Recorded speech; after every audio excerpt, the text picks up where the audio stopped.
Welcome back to Advent of Tess. Today is day 10. We will be folding dancing ribbons, and this will have the exact same start as yesterday, as day 7, as day 5, with the closed hexagon on one side and the closed triangles at tube plate spacing on the other.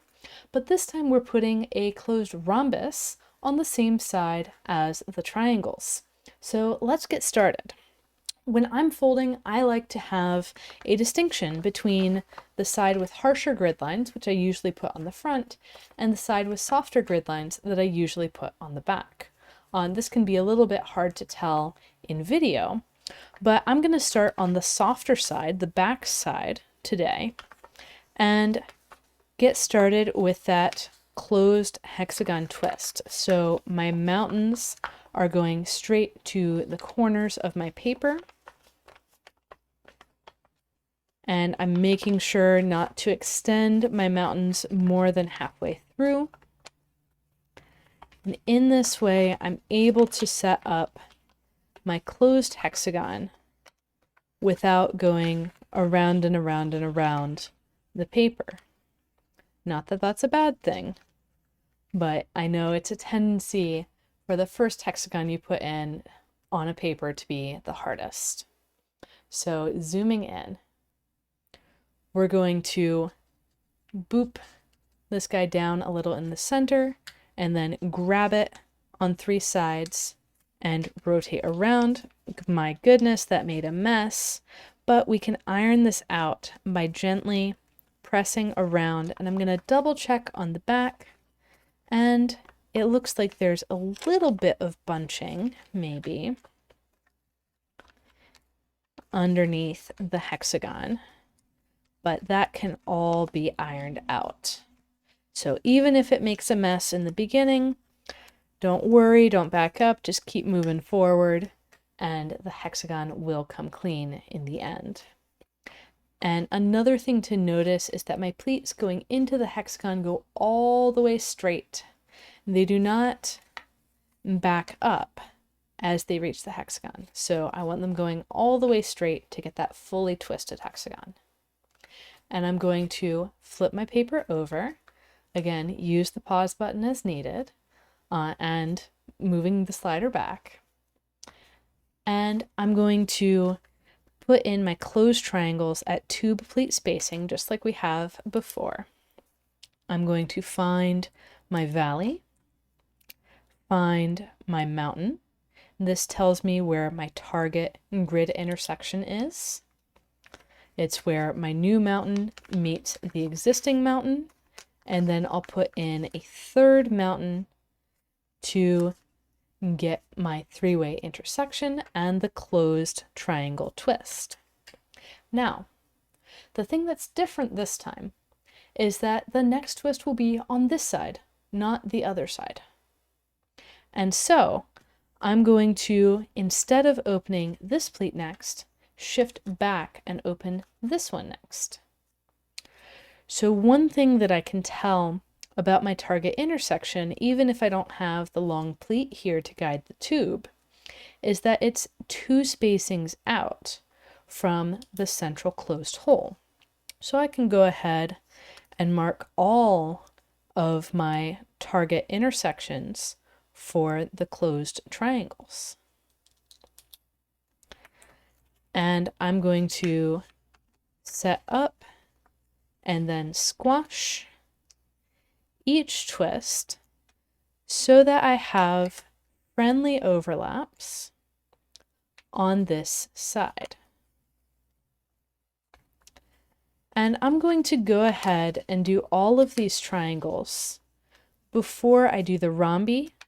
This is not like a necessary thing. I'm just choosing to do that as something that's congruent with the way that we've done these tessellations over the previous 10 days,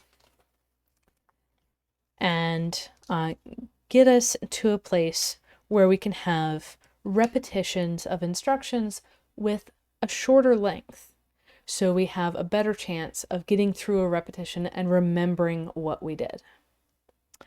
So for our final triangle, I'll put together the twist, and this will cause 2 pleat overlaps, one friendly on this side and one unfriendly. And here I get a chance to display a property of the rhombus twist, which is that when I have an unfriendly overlap and I open it up and I'm careful, so let's actually draw on this where all my mountain folds are. So my mountain folds are on here, and all the way out to here. So when I open this pleat overlap all the way, I've already got all the mountains for my rhombus twist. The offset of 1 for the diagonal pleats, the ones that are not the through line, are already in place. And this is for the unfriendly overlap. And that's all well and good, but the friendly overlap is much easier to open. And so it doesn't matter what order I do the rest of them in, this is going to be the same way for each. When I open the friendly overlap, I need to recognize that the pleat coming from the nearer, or I should say the upper triangle, is the through line. And then I can shape the rest of my rhombus accordingly.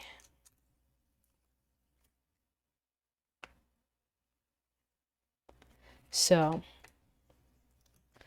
getting that in place, I'll move on to the next one where I'll open up, find my rhombus, and squash. You may decide that getting the rhombus from the unfriendly overlap is better for you, in which case you can use yesterday's video, for example, to see what order to fold the triangles to get all unfriendly overlaps. But for me, folding these rhombi from the friendly overlaps from this side is the way to go.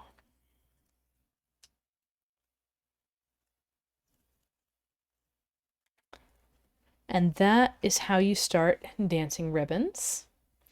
And so we've seen now 4 different ways to continue outwards from a closed hexagon on one side and closed triangles at 2 pleat spacing on the other. There was day 5, day 7, day 9, and now day 10. Tomorrow we will see an alternative to what we started with day 6, where we have an open hexagon and closed triangles on the other side. So I hope you join me for that one as well, and happy folding!